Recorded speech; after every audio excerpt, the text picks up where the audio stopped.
How's it going, everybody? It is Jacob here, and I am really far away from the camera. But, so today, I'm gonna be showing you guys a quick little tutorial on how to make a patch, but not just any patch, a Nintendo patch, because this is like a Nintendo channel, so like, why wouldn't you want to make like a Nintendo patch? So, this is something that I learned to do actually really pretty quickly. Embroidery, like I'm not gonna lie, it's you know, obviously everything has a little bit of a learning curve, but embroidery, the learning curve really isn't that steep, and it's really easy to get into. The materials are not expensive, and it's like, it's just kind of relaxing once you get into kind of a rhythm of it. You know, you just put on some music and you just kind of do it, and it's a nice little hobby to make, and you can kind of make whatever you want with it instead of, you know, having to pay.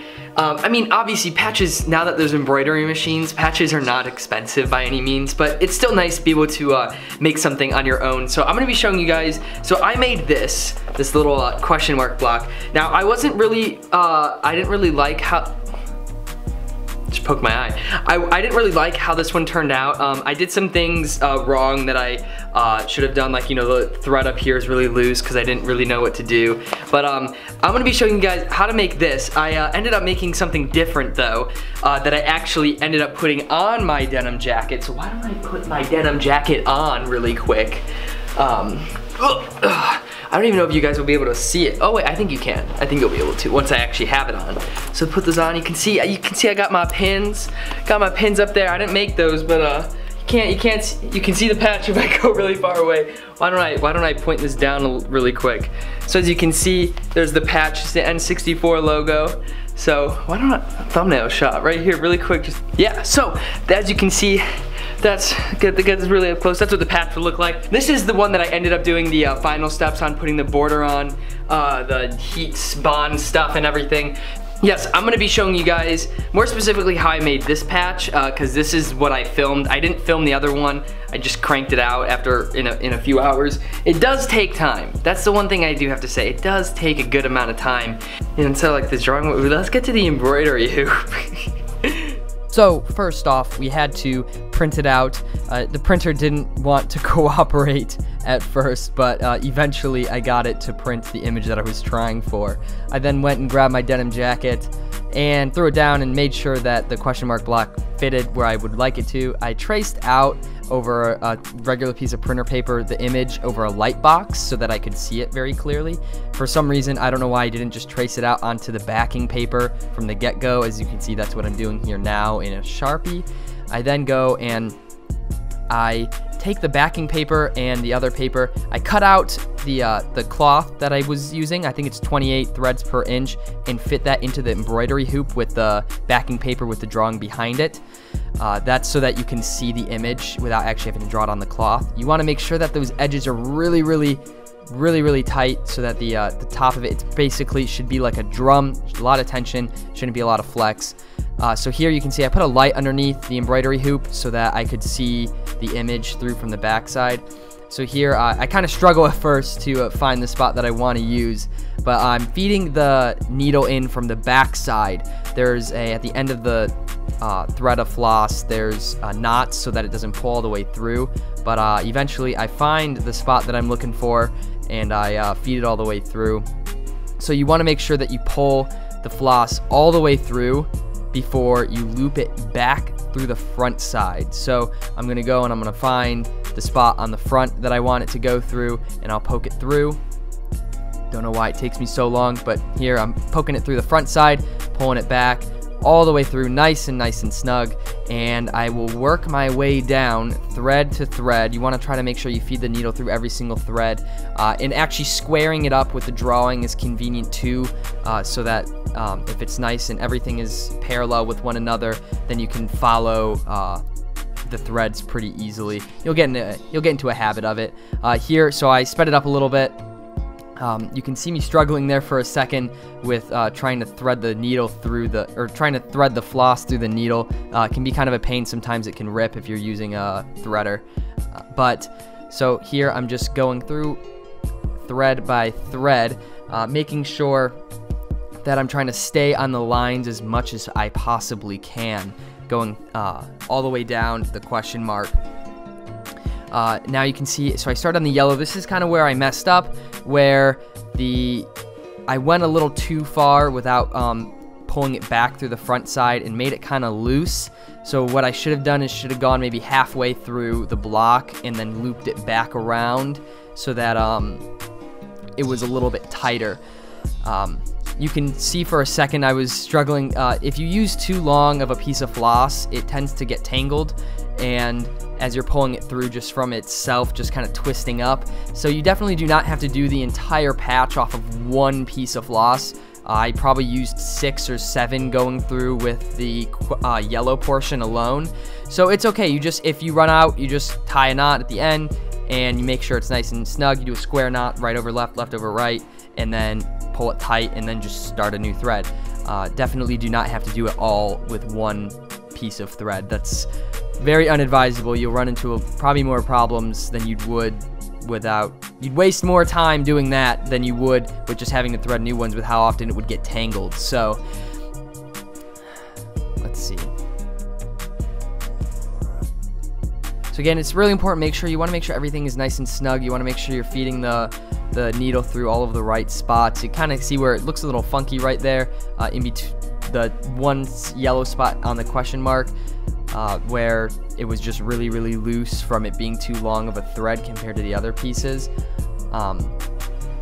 You want to make sure you go all the way down to the bottom. So here you can see I switched to the N64 logo because I didn't like how the question mark block turned out. But what I'm doing here is I'm doing the border. So you do the border just the same as anything else, but this is going to go in between the colors. So kind of, on the corners and everything where the flosses meet. And basically what this is doing is just kind of making everything look a little bit cleaner, covering up those little white patches in between, any inconsistencies, just making sure everything looks nice and dandy. So the same thing, you feed it through the back, feed it from the back and then through the front. And then I should have done around the border, but I didn't.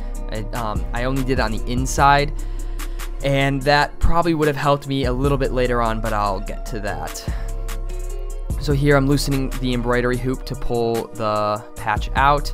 So flip it over and then peel away the backing, the paper backing here. You want to be careful, make sure your threads are not being tugged on too much. Make sure you just pull it, just kind of be smart about it. So you can tell I kind of did the threads in a lot of different directions to give it a little bit more depth. Some of them are horizontal, some of them are not. They're angled so that it just gave it a little bit better of a look. So here I'm cutting away at the iron adhesive pad. So cut that roughly to shape, and then the directions are pretty apparent on the packaging here, but you iron it for about 8 seconds in one spot on the back, and then you want to make sure you go around the edges to make sure that it gets a pretty nice bond all around, as tight as you can to the patch itself. So here I'm cutting it out. This is where I messed up. I should have cut a little bit more space than what I left. I left about maybe 1/8 of an inch, probably should have left 2/8 of an inch, because I was running into a problem where when I was threading the border, where the actual fabric that the patch was on was coming undone, which was an issue. And so leaving a little bit more space on the side, and then also if I would have done that black border with the thread, that probably would have helped with the strength of it a little bit more. So here you can see, very, very out of focus, me threading the border. Basically you just start from the back and just loop it around, over and under, just kind of making the loop around the edge of the fabric. This is where it looked really sloppy, but kind of gave it a nice childish look to it that I actually ended up liking. So despite it not being perfect, it actually ended up being a result that I was okay with. So here what I'm doing, I'm just using some Mod Podge. You could use any Elmer's glue or whatever to make sure any of the threads that were kind of loose are secured so that they don't come loose over time. Just make sure that it's nice and good. So here I have some peel and stick fabric adhesive. So basically that's just adhesive pads meant for fabric. I'm cutting it out to shape, peel it off one side, attach it to the back of the patch, and then cut as close as you possibly can around the edge of the patch so that there's not any overlap or showing of the adhesive outside of the patch where it is. So make sure that's all good to go. And then pull out my denim jacket. Gotta make sure it's nice and flat. It's recommended that you wash it before you do it. just so it's nice and clean.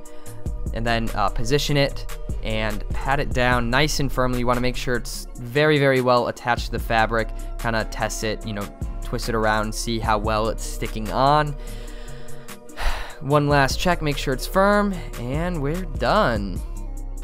All right, guys. So as you can see, the process really isn't that difficult. It's actually quite easy. It's just more time consuming, if anything. So I would definitely recommend, this is something that like, I would say you can get into. I mean, you know, a lot of times what deters people from doing things, you know, DIY type stuff is that initial investment to get into it. And so this is definitely one of those things where like, if you think it's cool, like, you know, try it for yourself. But yeah, it's a lot of fun, I have to say. I'm really glad that I learned how to do this. But really quick, why don't I show you a little bit more up close what this looks like. I mean, I'm looking at it now. Turned out pretty decent.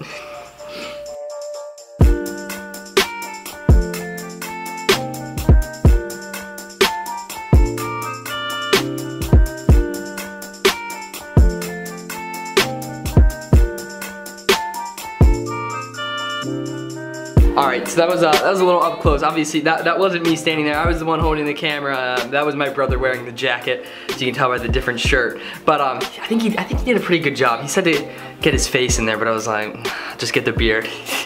But so yes, so that's how to make a Nintendo patch, you guys. So how about you guys go make your own? Send me pictures of them. Tweet them to me. Whatever works.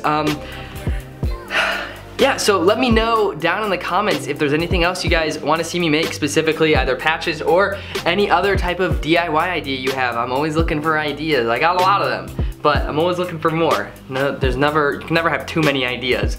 I don't think that exists. But so thank you guys so much for watching.